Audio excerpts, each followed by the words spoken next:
दोस्तों, क्या आपने ये सोचा है कि हमारे प्लैनेट अर्थ के अंदर क्या है, इसका स्ट्रक्चर कैसा है? आपके लिए सबसे पहले ये जानना जरूरी है कि अर्थ का इंटीरियर कोई एक सिंगल स्ट्रक्चर नहीं है। जी हाँ, असल में अर्थ का इंटीरियर कई सारे डिफरेंट सब्सटेंसेस के कॉन्सेंट्रिक लेयर्स से बना हुआ है, जिसे हम नॉर्मली क्रस्ट, मैंटल और कोर के नाम से जानते हैं। लेकिन अगर इसके साइंटिफिक क्लासिफिकेशन की बात करें तो हम अर्थ के इंटीरियर को दो तरह से क्लासिफाई कर सकते हैं। पहला है मैकेनिकल डिवीजन, जिसमें हम अर्थ के इंटीरियर को lithosphere, asthenosphere, mesospheric mantle, outer core और इनर कोर में डिवाइड करते हैं। और दूसरा क्लासिफिकेशन है केमिकल क्लासिफिकेशन, जिसमें हम अर्थ के इंटीरियर को crust, upper mantle, lower mantle, outer core और इनर कोर में क्लासिफाई करते हैं। आइए इनको अब थोड़ा डिटेल में देख लेते हैं।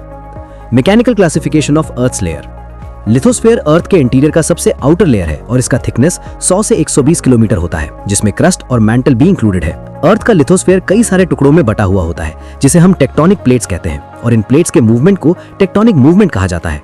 अर्थ के इन टेक्टोनिक प्लेट्स का मूवमेंट का कारण प्राइमोर्डियल हीट होता है, बहुत पुराना हीट जो अर्थ के इंटीरियर में लोकेटेड रेडियो एक्टिव एलिमेंट्स के डिके से जनरेट होता है। लिथोस्फेयर के बाद अर्थ का अगला मैकेनिकल लेयर है एस्थेनोस्फेयर। ये जनरली मैंटल का अपर पार्ट होता है। इस लेयर का डेंसिटी लिथोस्फेयर से ज्यादा होता है और ये हाईली विस्कस, मैकेनिकली वीक और डक्टाइल स्टेट में पाया जाता है।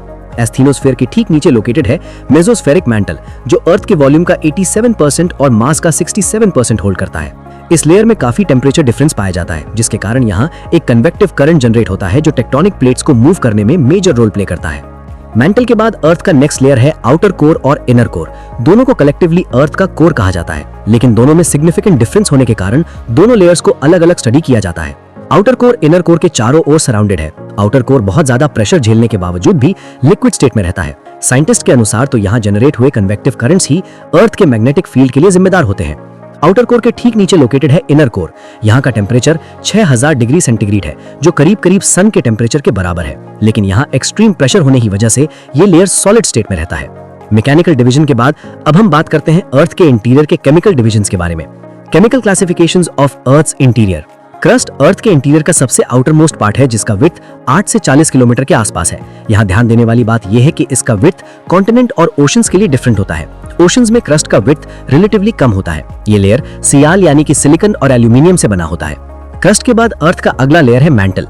यहाँ आपको बता दें कि मैंटल और क्रस्ट के बीच एक डिसकंटिन्यूटी लोकेटेड होता है, जिसे हम मोहरो डिसकंटिन्यूटी या मोफो डिसकंटिन्यूटी कहते हैं। मैंटल का थिकनेस 2900 किलोमीटर होता है और ये सिलिकॉन और मैग्नीशियम यानी कि सीमा से बना होता है। आपकी जानकारी के लिए बता दें कि मैंटल को भी दो पार्ट्स में क्लासिफाई किया जाता है, जिन्हें हम अपर मैंटल और लोअर मैंटल के नाम से जानते हैं, और इनके बीच की कंटिन्यूटी को रेपिटी डिसकंटिन्यूटी कहा जाता है।